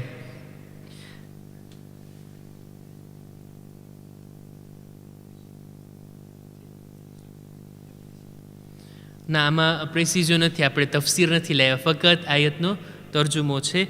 અને મને આની અંદર આપણે જે કંઈ મસાઇલ છે અથવા તો જનરલ બાબતો છે વારસાના બારામાં, હું એને ટૂંકમાં રજૂ કરવા માંગુ છું જેથી આપણને હવે સવાલ જવાબનો મોકો મળે. વારસાની અંદર સામાન્ય રીતે માણસના સગા વાલાઓ બધા એકદમથી પ્રોશ નથી હોતા. સગા વાલાઓની અંદર આપણા ઉલમા 3 જાતની કેટેગરી, 3 જાતના ગ્રુપને રાખે છે. આપણે લાવીએ જોઈએ પ્રોમ્યે કેટેગરી. સૌથી પહેલાં ખુદાના ખાસ્તા, એમ જ કહું ને, ખુદાના ખાસ્તા, જો મારી રઝા કઝા થાય તો મારા વારસદાર કોણ? સૌથી પહેલા સ્ટેપની અંદર મારા મા બાપ. જો એ હયાત હોય, એમની હયાતીમાં ખુદા ના દેખાડે કે મા બાપ મોજૂદ હોઈને દીકરાનું ઇંતકાલ થાય, પણ મારી રઝા કઝા બાદ મારા મા બાપ છે, બંને હયાત છે ને ખુદા એમને સલામત રાખે, અને મારા બચ્ચાઓ, આ છે મારા પહેલા વારસદાર. આ પહેલી કેટેગરીમાં આવે. આ ગ્રુપની અંદર જેટલા લોકો મોજૂદ છે, મારો વારસો પહેલાં એને મળશે. મારી કોઈ ઔલાદ ના હોય, ફક્ત મારા મા બાપ હયાત છે, તો મારો માલ મારા મા બાપ સુધી જશે. મા બાપ હયાત નથી, ફક્ત મારી ઔલાદ છે, મારી ઔલાદને મળશે. ખુદા ના કરે મારી ઔલાદ બધી દુનિયાથી ચાલી ગઈ, પણ એની ઔલાદ છે, હું એનો દાદા છું, તો મારા પોતરાને મળશે. અને આ રીતના આ છે પહેલી કેટેગરી. એટલે ઇન્સાનના મરવા બાદ આ પહેલા ગ્રુપની અંદર જો એક પર્સન પણ હયાત હોય ને તો વારસો એને મળશે. બીજા કોઈને નહીં મળે. હવે કોઈ એવો કા હોય, કોઈ ગુજરી ગયું અને આ પહેલા ગ્રુપમાંથી કોઈ હયાત નથી, ના તો એના મા બાપ હયાત છે, ના તો એના દીકરાઓ અથવા એની ઔલાદની ઔલાદ કોઈ નથી. હવે જાય બીજા કેટેગરીની અંદર, લા દોઝિયમ કેટેગરી, કે એની અંદર આવે છે દાદા અને દાદી, પછી થાય નાના અને નાની અને ભાઈ અને બહેન. પહેલા ગ્રુપના લોકો જો કોઈ નથી, એક માણસ પણ હોય તો એ લોકો એને જ મળશે, બીજા ગ્રુપ સુધી વાત નહીં જાય. પહેલા ગ્રુપમાં કોઈ નથી, 0, તો હવે જાય બીજા ગ્રુપની અંદર કે આ લોકો છે. જરાક ધ્યાનથી જોશો તો પછી મને વધારે બયાન કરવાની જરૂર નહીં પડે. ક્લિયર છે હિમાશ? જો કોઈ ગુજરી જાય, એના આ બીજા ગ્રુપમાંથી કોઈ સગાવાલામાંથી એક પર્સન જો મોજૂદ છે તો એને મળશે. કોઈ નથી, ખાલી નાની છે તો બધું નાની માને જશે. કોઈ નથી, જો એનો ભાઈ જ છે તો પછી એને મળશે. જ્યાં સુધી આ બીજા ગ્રુપમાંથી એક પર્સન પણ મોજૂદ છે તો પછી ત્રીજા ગ્રુપવાળાને કંઈ નહીં મળે. હવે આપણે જઈએ ત્રોઝિયમ કેટેગરી, કે જેની અંદર આવે છે les oncles અને tantes, એટલે ચાચા, ફઈ, મામા અને માસી. તાંત અને અંકલમાં આ બધા આવી જાય અને એ લોકોની ઔલાદ. આ છે ત્રોઝિયમ કેટેગરી. જો બીજામાંથી કોઈ પણ બાકી ના હોય તો પછી આ ત્રીજા લોકોને જાય અને આમની ઔલાદોને. આટલા તો હોય ને સગા, કોઈક તો હોય ને દુનિયામાં એ માણસનું, એને આ બધો વારસો મળે. હવે કોઈ સવાલ કરે તો કે કોઈ દુનિયાથી ગયું ને એનું કોઈ નથી, તો પછી શું થાય? એનો જવાબ છે કિતાબમાં, પણ અત્યારે આપણી ચર્ચામાં નથી. અત્યારે એ વાત આપણે જેના કોઈ સગા છે ને એની જ વાત કરીએ. હવે તમે કીધા કે આ 3 ગ્રુપ તમે બયાન કર્યા, પહેલું ગ્રુપ, બીજું અને ત્રીજું. આમાં વાઈફ તો ક્યાંય દેખાણી નહીં, ઝૌજા તો ક્યાંય છે જ નહીં. એ કયા ગ્રુપમાં આવે? પહેલામાં આવે, બીજામાં આવે કે ત્રીજામાં આવે?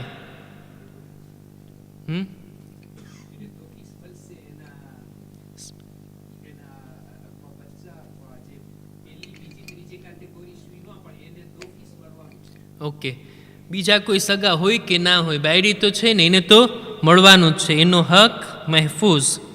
એના માટે પણ કિતાબની અંદર છે મસલો કે જો ઔલાદ હોય, ફરઝંદ હોય તો 1/8, 8મો ભાગ, અને કોઈ બચ્ચા ના હોય તો પછી વાઈફનો 4થો ભાગ, 4. આ ઔરતનો હક છે, ઝૌજાનો હક છે. એની અંદર પણ ઘણી ડિટેલ છે કે જો મસલો પૂછાશે તો પછી આપણે એને બયાન કરશું. અહીંયા સુધી જ આપણે રાખીએ કે ઔરતનો હક છે અને ધણી એનું કેમ થાય. જો વાઈફ ગુજરી જાય તો પછી ઔલાદ ના હોય તો 50%, અડધો ભાગ, અને ઔલાદ હોય તો 1/4. બરાબર? 1/4, એકાર. ઔલાદ હોય તો, ઔલાદ ના હોય તો અડધો. બરાબર? આ રીતનો એનો હક. આપણે અહીંયા જ સુધી રાખીએ, બહુ વધારે ડિટેલમાં ના જઈએ. હું એક વાત ભલામણ કરું અહીંયા કે સામાન્ય રીતે કોઈ પણ ચેપ્ટરમાં ફિકના અહેકામની અંદર ચર્ચા થતી હોય ને, નમાઝ, રોઝા, હજ, ઝકાત, તહારત, ખુમ્સ, હજ, કોઈ પણ બાબત, નિકાહ હોય, તલાક હોય, વેપાર હોય, ખરીદ વેચાણ, જે પણ ચેપ્ટર 48 કે 52 બાબ છે ફિકની અંદર, કોઈ પણ બાબની અંદર ચર્ચા થતી હોય ને તો તમે અલગ અલગ સવાલોના શક્લમાં મસલા બનાવીને પૂછી શકો, કંઈ વાંધો નથી. પણ આવી કોન્સેય હું આની અંદર નથી આપતો. દે કોન્સેય છે કે કોઈ પણ તમે સવાલ બનાવો, ઇન્વેન્ટ કરો, જે કંઈ કા હોય, મસલો હોય, એ તમે પૂછો, તમને એનો જવાબ મળશે.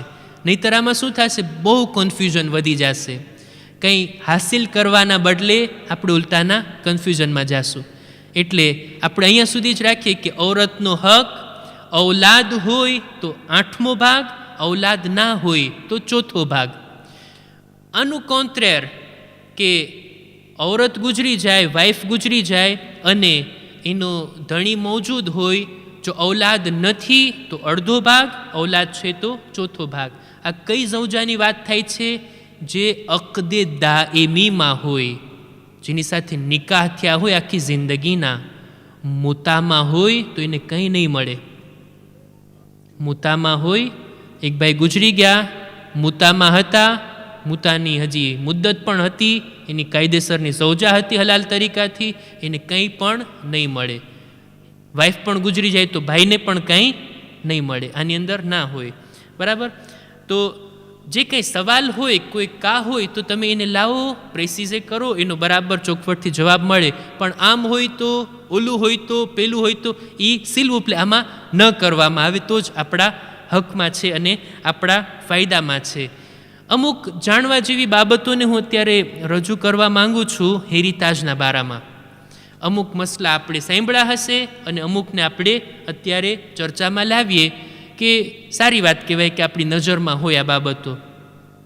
દાખલા તરીકે ઔલાદમાં પણ આપણે કીધા ને, દીકરા હોય તો એના ડબલ હિસ્સા હોય, દીકરી હોય તો એનો એક હિસ્સો હોય. દાખલા તરીકે મારી પાસે એક દીકરો અને એક દીકરી છે તો મારા માલના 3 ભાગ પડશે, 2 તિયર દીકરાને અને તિયર દીકરીને. આ વાત પણ કુરાનનો હુકમ છે અને આ રીતના તકસીમ થશે. પણ હવે મારી પાસે એક દીકરો છે, એક દીકરી છે, મારી સગી ઔલાદ, અને એકને મેં ખોળે બેસાડ્યો છે. એક ઔલાદને જે નથી મારો કોઈ સગો, નથી મારા કંઈ પણ, મેં એને લાવી બાળપણથી પાળ્યો છે, મોટો કર્યો, જવાન કર્યો, પરણાવ્યો અને અત્યારે મોટી ઉંમરનો છે. એ પણ ઔલાદની જેમ મેં રાખ્યો છે, એને દીકરાની જેમ મેં પાળ્યો છે. એનો કેટલામો હક? શરિયતની રૂએ 0. શરિયતની રૂએ 0. આપણે જે કંઈ કોઈને ખોળે બેસાડ્યા છે તો એ આપણી ઔલાદ નથી. શરિયત પ્રમાણે ના તો 2 તિયર એને મળે, દીકરો હોય તો, દીકરી હોય તો 1 તિયર એને નહીં મળે. ભાઈ મેં એને દીકરા કરતાં વિશેષ પાળ્યો છે, રાખ્યો છે. જો તમારું પેટ બળતું હોય તો શરિયતમાં રસ્તા છે, સોલ્યુશન છે. ઓલું 1 તિયરનો જે આપણને હક છે ને, વસિયત કરું કે આને મળે, જેને મેં ખોળે બેસાડ્યો છે. તો બહેરહાલ એને પણ આપણે વંચિત નહીં કરશું, એને પણ મહેરૂમ નહીં કરશું. કહેવાનો મતલબ એ કે આપણી શરિયતની અંદર ઇજ્તિહાદનો દરવાજો ખુલ્લો છે. જે કંઈ પ્રોબ્લેમ હોય, જે કંઈ પણ પ્રશ્નો આવે, એવા કોયડા હોય તો એને આપણા મુજ્તહિદો ઉકેલી આપે છે, એનું સોલ્યુશન આપે છે.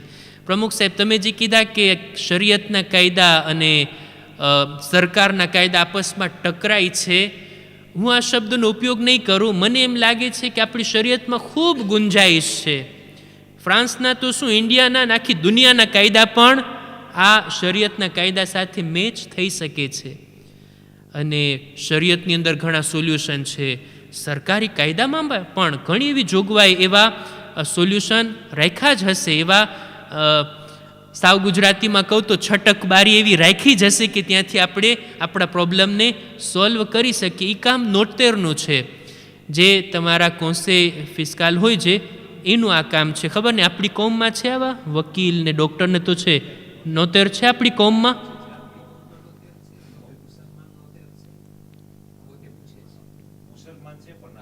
આપણા ખોજામાં નથી. કોઈ હોય મુસલમાન હોય તો આપણા શરીયતના કાયદા કાનૂન, આ વસિયત, વારસો, એતિયર, આ બધું કુરાનમાં છે, તો એ તો સમજી શકે. અત્યારે આપણી વાત એમાં ચાલે છે કે હેરિતાજના બારામાં જાણવા જેવી બાબતો. આપણે આ વાત કીધા કે કોઈને ખોળે બેસાડ્યા હોય, આદબતે કર્યા હોય, અને એક સવાલ મેં રાખ્યો છે, જવાબ આપ્યા વગર રહી જાય તો પછી કદાચ કોઈને રાતના ઊંઘ નહીં આવે.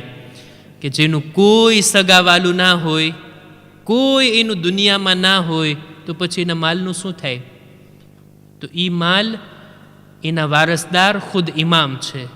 આ માલ બધો ઇમામને મળશે. ઇમામ એના વારસ, જેનું કોઈ નથી એના ઇમામ છે. અને ઇમામની ગૈબતના જમાનામાં આ માલ હાકીમે શરા એટલે મરજે તકલીદને આપવાનો હોય છે કે એના અંદર જે કંઈ તસરુફ કરવો હોય, જ્યાં એમને યોગ્ય લાગે ત્યાં એ વાપરશે. અને આપણે અર્ઝ કર્યા કે વારસાની અંદર જે આ એકબીજાના હક છે, આપણે કીધા કે વાઈફનો 8મો ભાગ, ત્યારબાદ આપણને 1/3 તો વસિયત કરવાનો હક છે, દીકરાના 2/3 અને દીકરીના 1/3 અથવા તો 1 ભાગ અને દીકરાના 2 ભાગ. આપણે આ બધું કીધા. આની અંદર સુલહ અને સમાધાન પણ થઈ શકે છે, સમજૂતી પણ થઈ શકે છે. દાખલા તરીકે આ મસલો મેં હમણાં જ કીધું ને કે મને હક છે કે હું જિંદગીમાં જ મારા એક દીકરાને કહી દઉં કે મારા મર્યા પછી મારા વારસામાંથી તું કંઈ નહીં લેતો. આ રીતના હું કહી શકું છું? ના, હું એમ નથી કહી શકતો. એને એના હકથી મહેરૂમ નથી કરી શકતો. પણ એક મસલો આ રીતના બયાન થયો છે. દાખલા તરીકે મારા 3 બચ્ચાઓમાંથી, મારા 3 દીકરાઓમાંથી હું મારા એક દીકરાને કહું કે ભાઈ એક કામ કરું, હું તને મારું આ ઘર આપી દઉં, આ ઘર તને હયાતીમાં જ આપી દઉં, એના બદલામાં મારી રજા કજા થાય પછી તારા ભાઈઓ સાથે વારસામાંથી તારો ભાગ નહીં પડાવતો. હયાતીમાં મારા એક દીકરાને હું સમજાવું કે હું તને આ ઘર આપી દઉં, આ કારોબાર આપી દઉં, અથવા આટલો માલ તને આપી દઉં, મારા મર્યા પછી તું ભાગ નહીં પડાવતો.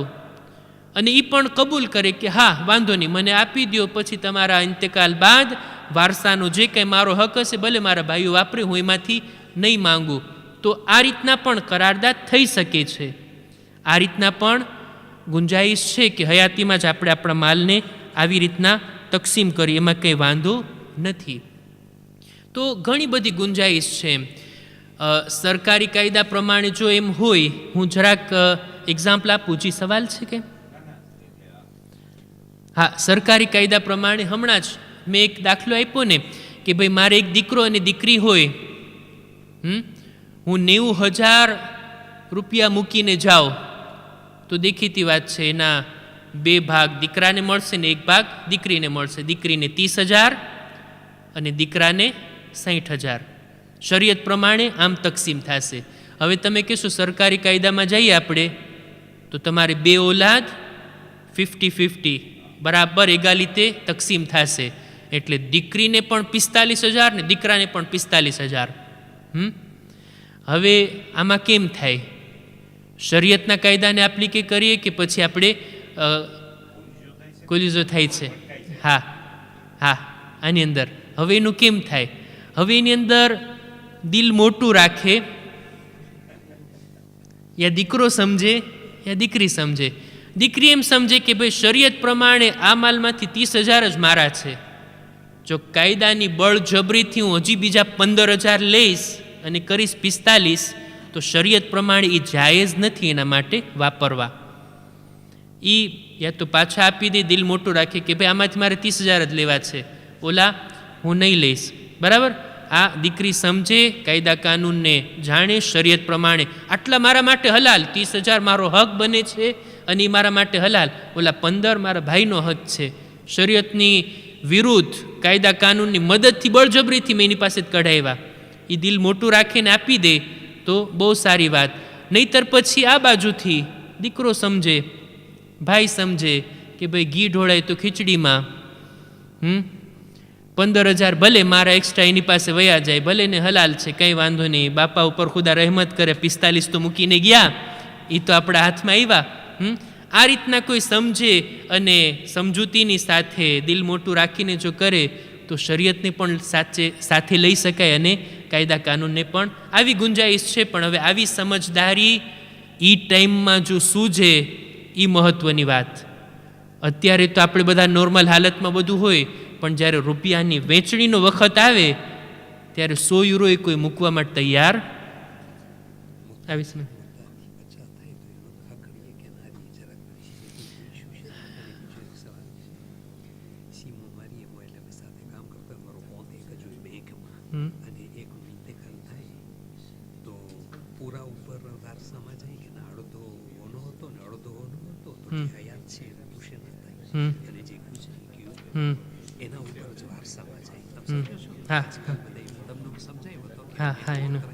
એને આપણે જવાબ આપી દઈએ. ઓકે, હા 2, હા બસ ઓકે. બે સવાલ આવ્યા છે એનો હું જવાબ આપું, પણ મારી વાત પૂરી થઈ જાય તો પછી આપણે હમણાં આગળ વધીએ. વારસાના બારામાં હજી એક વાત જાણવા લાયક હોય તો એને પણ હું બયાન કરી દઉં કે અમુક કારણોસર બાળકોને અથવા વારસદારોને વારસો નથી મળતો, શરીયત પ્રમાણે નથી મળતો. અમુક કાયદા છે કે જો એની અંદર આપણે વધારે દાખલ નથી થવું. દાખલા તરીકે ખાલી ઇશારો કરું કે બાપ કાફિર હોય, ગુજરી જાય, જે વારસો મૂકીને જાય, દીકરો મુસલમાન છે તો એનો વારસો મેળવશે. બાપ મુસલમાન છે, દીકરો કાફિર છે તો કાફિરને વારસો નહીં મળે. આ શરીયતનો કાયદો છે, ઊંડાણમાં નથી જાવું. અથવા તો વારસદારો, સગાવાલાઓ જેને વારસો મળી શકે છે એ લોકો જો કાતિલ હોય ને તો વારસો નહીં મળે. આપણે બાપા એટલી ઉંમર થઈ ગઈ છે, ગુજરતા નથી, ગુજરી જાય તો વારસો મળે. ચારો એક ભાઈ આગળ વધીને એને કત્લ કરી નાખે, એક ભાઈ કાતિલ બની જાય કે હવે આપણે વારસો તકસીમ કરીએ તો કાતિલને વારસો નહીં મળે. આ પણ છે સગાવાલાઓમાંથી જો પોતે કત્લ કરે અથવા કત્લનું કારણ બને, કોઈ પાસે એને મરાવી નાખે તો આ વારસાના હકદાર નથી, એને વારસો નહીં મળે.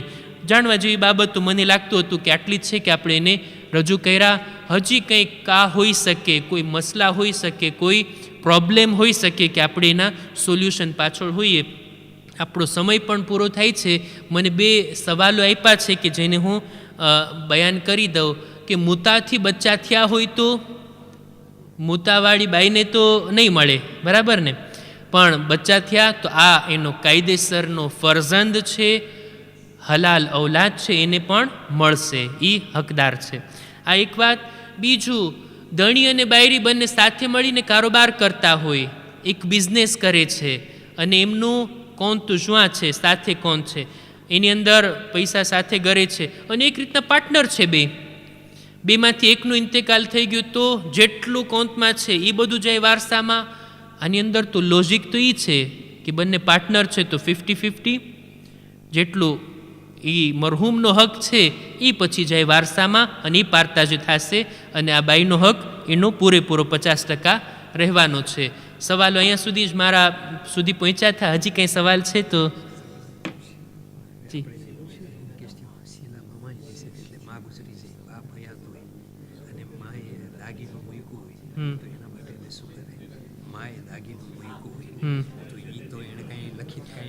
આ છે ને સ્પેશિયલ. હા, સવાલ બીજું.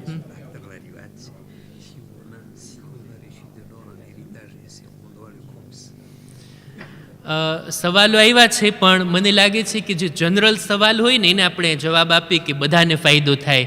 કોઈ પ્રાઇવેટ સવાલ હોય તો પછી પૂછનારને જ એનો ફાયદો થશે, એટલે આપણે એની અંદર વધારે દાખલ ના થઈએ. એક વાત જે હતી હમણાં, શું હતું છેલ્લું? હા,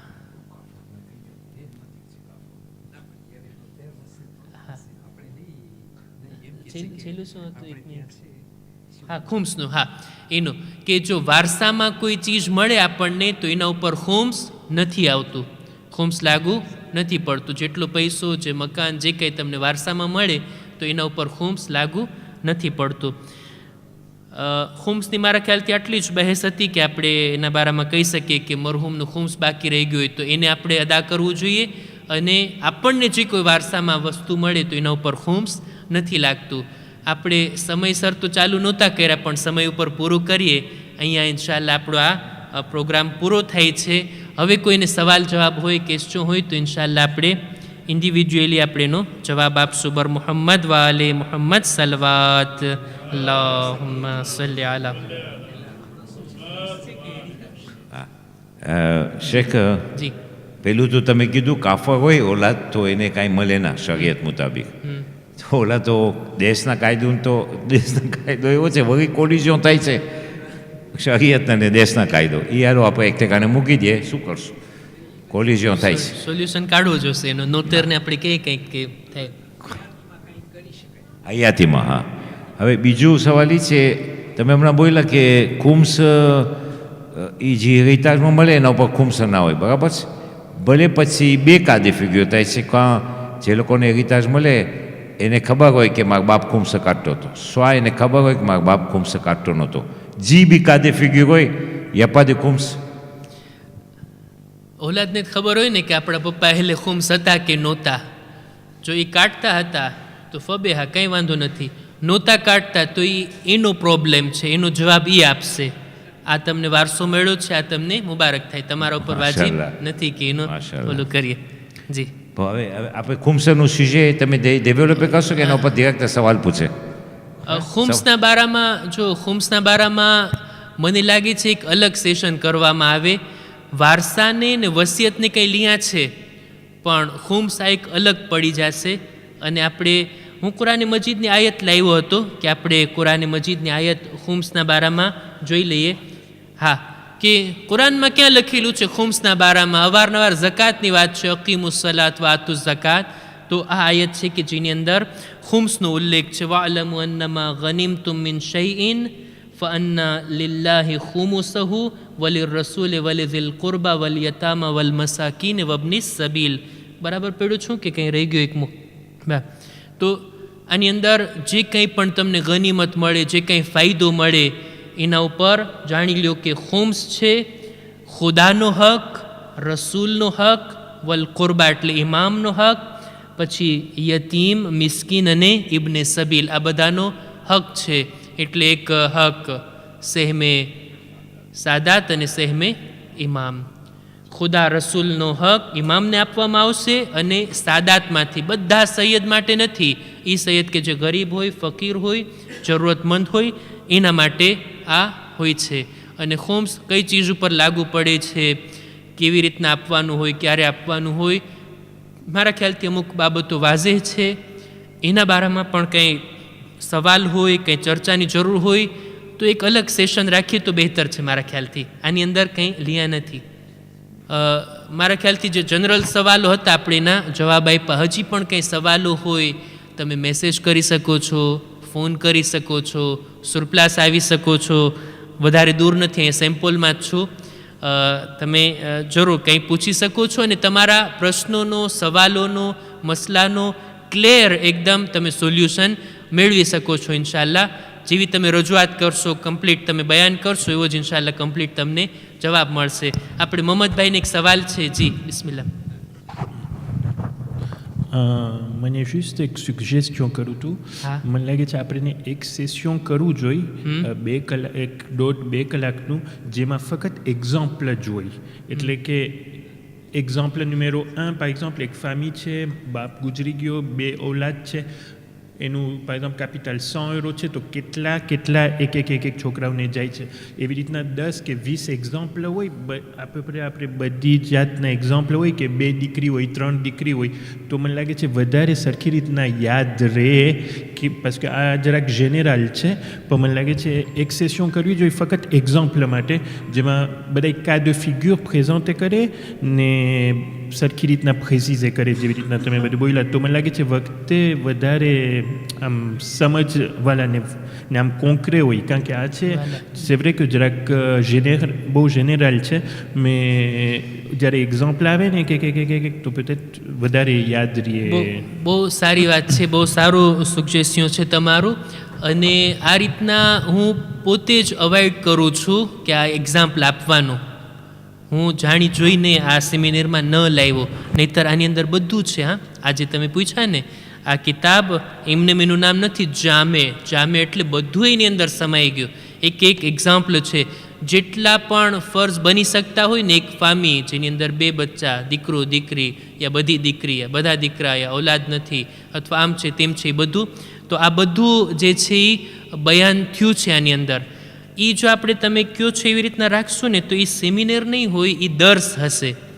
અને જે કોઈને પણ આ રીતના કોઈ પણ ફિકના કોઈ પણ ટોપિક વિશે દર્સ જોતા હોય એટલે મારી પાસે બેસી આપણે અડધી કલાક અમને કિતાબમાંથી જ એક્સપ્લેન કરો, બયાન કરો, તો હું હાજર છું. તમારે ઊંડાણમાં સમજવું હોય, આ રીતના બધા લોકો ઇન્ટરેસ્ટ નહીં રાખતા હોય આ રીતના દિક્કતથી સમજવા માટે. બધાને પોતાનો જ કા દેખાતો હોય. મારે 2 દીકરા ને 2 દીકરી છે, મારે કેમ કરવું ને એ જ ઓલાને જેમ હોય, મારે સમજવાનું કાંઈ આવતું જ નથી. એટલે આપણે બધા માટે બયાન કરવું જરાક ઓલું નથી રાખ્યા, નહીંતર આની અંદર હોય છે કે આપણે બયાન કરી શકીએ. મને એક મસલો પણ બયાન કરવો હતો, મારા ખ્યાલથી જાણવા જેવી બાબતમાં મારે લાવવું હતું પણ છૂટી ગયો. કદાચ જાણવા જેવી બાબત હશે કે કોઈના ઇન્તેકાલ બાદ કોઈ બાપ ગુજરી જાય તો અમુક ચીજો એના મોટા દીકરાની છે, ખાસ એની જ મિલકિયત છે. આને કહેવાય છે હબવાહ. હબવાહ એક એવી ચીજ છે કે બાપની અમુક પ્રાઇવેટ ચીજો, ખાસ ચીજો ફક્ત મોટા દીકરાને જ મળે, એમાં બીજું કોઈ ભાગીદાર નથી. દાખલા તરીકે બાપનું કુરઆન, મારી પાસે મારું પોતાનું કુરાન હોય પ્રાઇવેટ, મારા મરવા પછી વારસદારોમાં ભાગલા નહીં પડી, મોટા દીકરાનો હક છે. બાપની વીંટી, આ પણ મોટા દીકરાનો હક છે. આ સિવાય હથિયાર કે કંઈ પણ તલવાર કી જમાનામાં જે કંઈ હતું આ બધું એનું થાય. હવે કોઈ પૂછે કે લેપટોપ અને કોમ્પ્યુટર એ કોનું થાય, ઓલું પોર્તાબલ કોનું હોય? એટલે અમુક અમુક ખાસ ચીજો, કપડાં, બાપના કપડાં જે છે એ બધા મોટા દીકરાનો હક છે, એ કંઈ પછી એમાં ભાગલા ના પડે.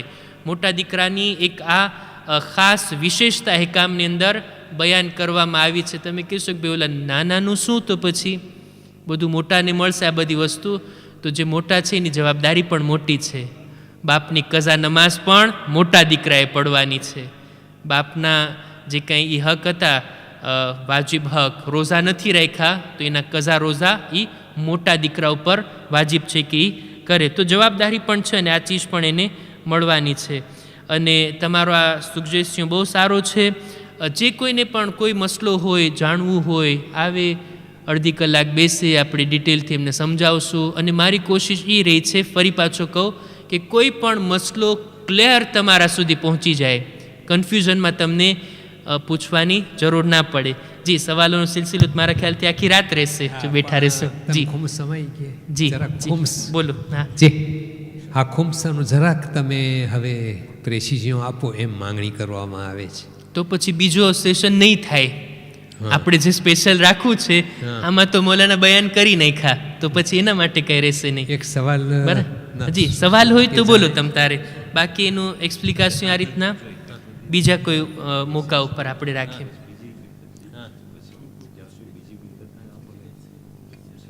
નહીં,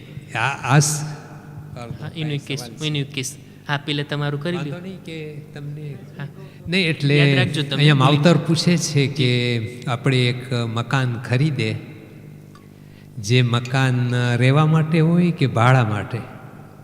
પહેલાં ભાડામાં દેવા માટેનું મકાન, અને એની ભરપાઈ કરતા હોય આપણે દર મહિને 10 વર્ષની મુદતમાં.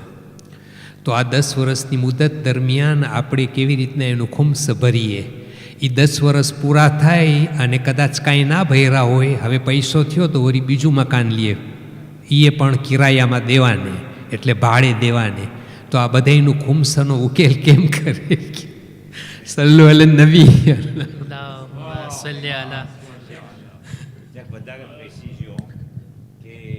જ્યાં સુધીના 10 વર્ષનું પ્રે ના ભરાઈ જાય ત્યાં સુધી ઘણાના સવાલ આવે છે કે મને ખુમ્સ વાજિબ નથી થતું. તો હવે એ કે 10 વર્ષ થઈ જશે તો પછી કંઈ ભરવાના નહીં હોય પ્રેના. ઓકે, હવે લખી લ્યો 1000 € એને લોહી આવ્યું તો એ 1000 € 200 € ખુમ્સ કાઢીશ.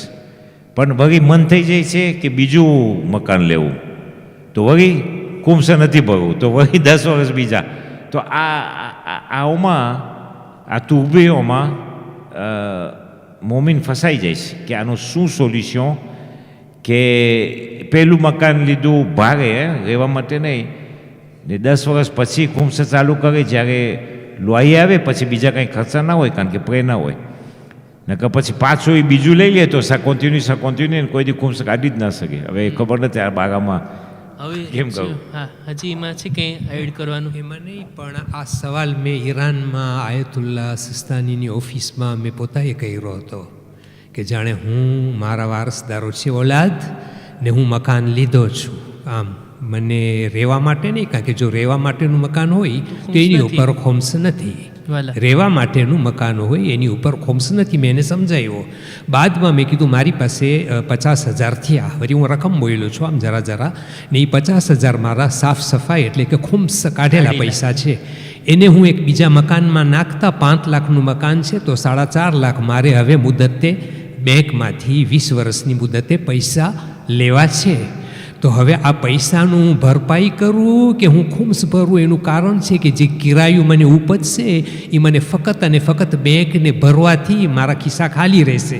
મેં એમ કીધું કે આ પૂરેપૂરો જ મસલન 1,000 € મહિનાના ભરવાના હશે ને 1,000 મને કિરાયું મળશે યાને લોઈએ પાડો તો એ લોઈએ મળતા હું તો બધે બેંકને આપી દઈશ. તો હવે મારી પાસે કંઈ છે નહીં ખુમ્સની ભરપાઈ માટે. તો મને એમ કીધું એણે કે આવું મોટું મકાન તું પૂરું ભરી નાખીશ 20 વર્ષે અને તું એ કે આ મકાનમાં ખુમ્સ ઇમામનો હક માયરો જશે, તું એનો હક લઈ જઈશ એ નહીં કામ આવે. જેવી રીતના તું વાજિબ સમજે છે કે બેંકને મારે 1,000 € દેવાના છે એમ એ જ મુદત પ્રમાણે યાની કે જે આપણા મકાનની કિંમત છે એનો પણ તું ડિવિઝન કર નાખ.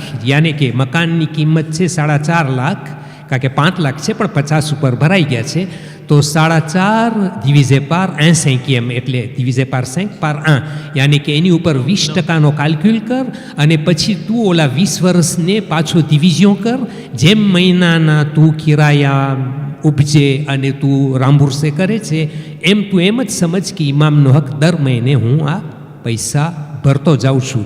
યાની કે જેટલી ઈંટના ભરાતા જશે એ ઈંટ સાફ થઈ જશે એમ મને સમજાવ્યું એણે ખાસ. બરાબર છે ને? એવું ન બને કે તાર્યા આવડું મોટું મકાન થઈ જાય અને પછી તું 20 વર્ષે કે હવે મારાથી નથી ભરાતા અથવા તો જો તું દુનિયાથી હાયલો ગયો તો એમ સમજ કે તારી ઓલાદ એની અંદર મજા કરશે અને તો ખુમ્સાનો હક વબાલ લઈ ને તું તને કાલે જવાબ દેવો પડશે. એટલે આ મને લાગે છે je parlais un peu plus clairement ou je peux je sais pas કંઈ ના hein vous pardon c'est clair et net on est bien d'accord જી હા એટલે આપણે કાલ્ક્યુલ કર્યા 90,000 € divisé par 20 ans હા લોyer plus ઇમામનો હક દર મહિને હું પે કરું. આને શું કહેવાય જો તમે 90,000 એકદમથી તો નહીં કાઢી શકો, હા વાલા 20 વર્ષ પછી નહીં કાઢી શકો અને આપણી પ્રોબ્લેમ થાય અહીંયા તો એનો આને કહેવાય મુસાલેહત કરવી. તમે આ તમારો કાર લઈ જાઓ ઓફિસમાં, એ લોકો આ રીતના કે જો તમને સોલ્યુશન આપ્યો. મારું કામ જે છે ને મસલો બયાન કરવાનું છે એ વાત પણ પબ્લિકને ધ્યાનમાં હોવી જોઈએ. મસલો તમે મને પૂછો એનો જવાબ ક્યાં છે તો આ કિતાબમાં છે અથવા આયતુલ્લાની સાઇટમાં છે, સવાલ જવાબમાં છે, જે કંઈ રિસોર્સ છે એમાંથી. પણ આ પ્રોબ્લેમ આવી છે ફિકહી શરિયતની એનું સોલ્યુશન તો એ મરજે તકલીદની ઓફિસમાંથી આપણને નીકળશે અને ત્યાંથી આપણને મળી શકશે. એટલે મસલા હોય તો તમે બિલકુલ રજૂ કરી શકો છો. હવે આપણે ગાલિબભાઈનો પણ એક સવાલ હતો. જી જી જી હા બોલો. હા ના ના એમ જ હતું, હું આ એ જ કહેવાનો હતો કે આને મુસાલેહત કહેવાય કે આપણે આ રીતના જવાબને ક્લિયરલી મેળવીએ ત્યાંથી. જી હા શેખના સવાલ એ છે કે એવા અમુક મોકા છે કે જ્યારે વસિયત વાજિબ થઈ જાય છે જેમ કે હજમાં જવા પહેલાં, અને બીજું એ કે જો હજ આપણા ઉપર વાજિબ થઈ ગયો હોય અને આપણે ના કર્યા હોય તો એ પણ વસિયતમાં ઓલું જે આપણને લખવાનું હોય એમાંથી એ પણ છે કે કોઈને મોકલવું એ વાજિબમાંથી ગણાય છે. વસિયતના બારામાં જો બહુ સારો સવાલ છે. વસિયત કરવી સુન્નત છે, આ પહેલી વાત. મુસ્તહબ છે, બહુ તાકીદભરી સુન્નત છે, પણ અમુક સમયે અમુક કામ વાજિબ થઈ જાય. દાખલા તરીકે મારા ઉપર હજ વાજિબ થયું, હું ના કરી શકું કોઈ પણ કારણોસર, તો મારે લખવું જોઈએ કે મારા ઉપર હજ વાજિબ હતું, મારા પછી મારા માલમાંથી મારી નિયાબતમાં હજ કરાવજો, મારી પાસે કોઈની અમાનત છે એને તમે આપી દેજો, મારો કરજો ભરશો. આ બધી જે કંઈ જરૂરી અને વાજિબ ચીજો છે બધું લખવું જોઈએ. આવી વસિયત કરવી તો વાજિબ છે. પણ બાકી બધી વસિયતો કરવી એતિયરની અંદર, કોઈ માણસ એમાંય જરૂર નથી કે એતિયરમાં જ આપણે વસિયત કરે. કોઈ કહે કે ના મારા માલમાંથી 10મો ભાગ ખાલી 5મો ભાગ આટલું જ રાહે ખુદામાં આપજો, એ મુસ્તહબ છે. એમાં કંઈ એતિયરી ના કરે તો પણ કંઈ વાંધો નથી. પણ આ વાજિબ કા છે એની તો વાજિબ છે કે આપણે વસિયત કરીએ. સવાલો તો આવતા જ રહેશે, પણ આપણે અહીંયા પૂરું કરીએ છીએ. બાકી કંઈ સવાલો હોય તો હા, આપણે અહીંયા આપણા પ્રોગ્રામને પૂરો કરીએ છીએ. જી, એ તમે જો તમારા ઉપર છે. હવે મોજો સિપ્રે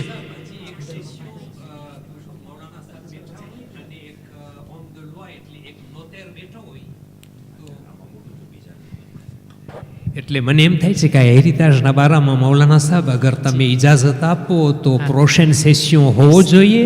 અને અહીંયા એક નોતેર જે મુસલમાન હોય એ બાજુમાં બેઠો હોય, અને જેટલા સવાલો ટકરાતા હોય ના મઝહબ સાથે, એટલે કે ફ્રેન્ચ કાયદા કાનૂન અને આપણા ફીકના મસાઇલમાં કાંઈ ટકરામણી હોય તો આપણને એ સોલ્યુશન દેખાડે, અને તમે પણ કદાચ સાંભળો અને કહી શકો કે આ ના બરાબર આ મસાઇલ મુતાબિક આ પ્રમાણે થઈ શકે છે.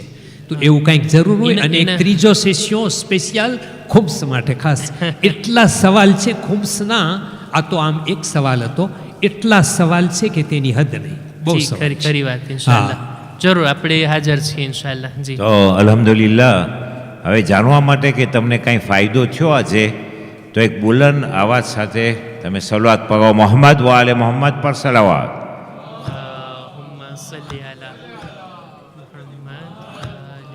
અને છેલ્લું કે તમને ખબર છે ને કે આપણા મા બહેનો ભાઈઓ, શેખ સાહેબ, જી, મા બહેનો ભાઈઓ એકદમ મુસીબતમાં છે.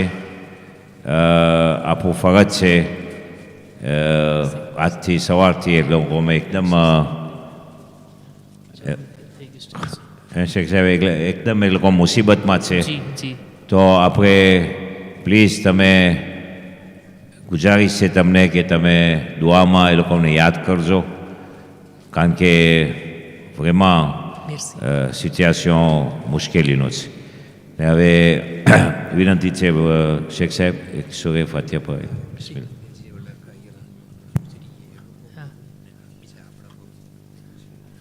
આપણે આ મોકા ઉપર દુનિયાના હાલાત આપણી નજરોની સામે છે, ક્યાંયથી સારા સમાચાર નથી આવી રહ્યા. અને આજની તારીખમાં જે લોકો શહીદ થયા એ લોકોના ઈસાલે સવાબમાં અને આપણા મરહુમીનને યાદ રાખતા એક સૂરતુલ મુબારકતુલ ફાતિહા. બિસ્મિલ્લાહ الرحمن الرحيم الحمد لله الرحمن الرحيم مالك يوم الدين إياك نعبد وإياك نستعين اهدنا الصراط المستقيم صراط المغضوب عليهم ولا الضالين إن الله وملائكته يصلون على النبي يا أيها الذين آمنوا صلوا عليه وسلموا تسليما اللهم صل على محمد وآل محمد سبحان ربك رب العزة عما يصفون وسلام على المرسلين والحمد لله رب العالمين اللهم صل على محمد وآل محمد. जी बोलो.